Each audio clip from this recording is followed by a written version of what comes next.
Let's talk about two-way tables as a way of viewing all of the possible options of two categorical variables and the results that you can collect. It's based on the idea of a frequency chart, which we saw a long time ago.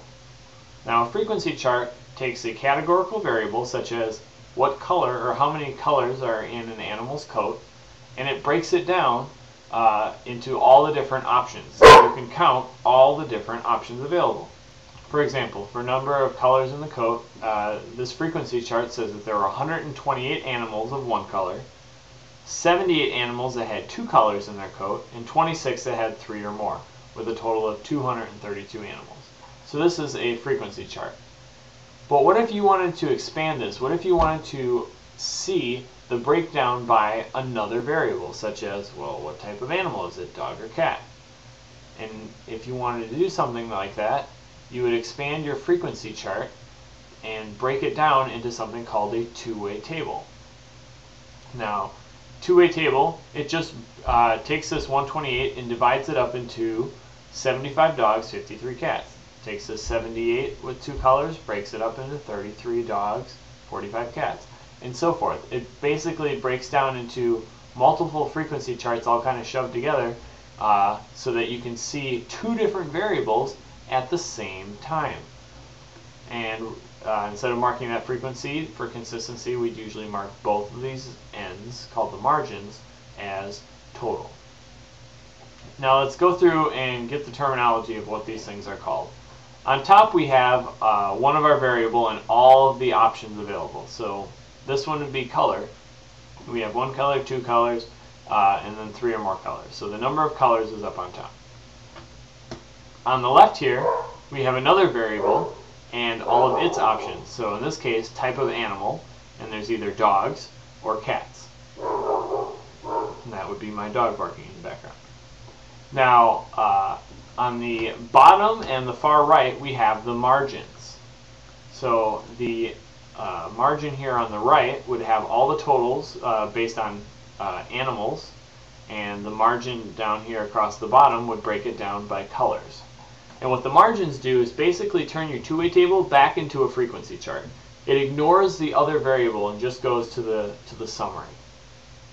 And depending on which summary you want to look at, you'll change which margin you look at. And the last thing is something called the total.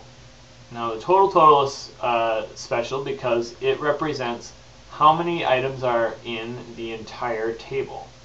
So this 232 says that there are 232 animals that were counted when this table was made.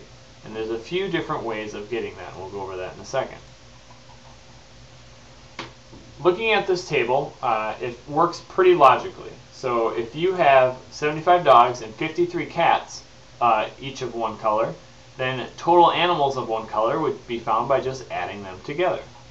Same idea in the other direction. 75 one-color dogs, 33 two-color dogs, 12 three or more color dogs, and if you add those all together, you're going to get your total in this direction. And that works for every single column and every single row going across. Now this total in the bottom can be found a few different ways. It can be found by adding up all of the margin in the bottom here, so all of the different number of colors, and if we add those three, we would get 232. It could also be found by adding everything in the other margin. 120 plus 112 is going to equal 232. So we could add those numbers. Now you don't want to add these and these, because then that number would be too big. Even though it's called the total, you should not be adding things more than once. So you can choose here or choose here.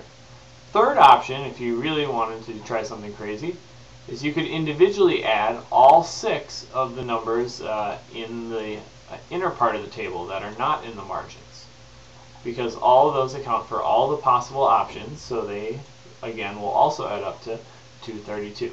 So I don't care how you do it, pick one, or if you want to check that your table is correct, do all 3 of them and they should all give you the exact same answer.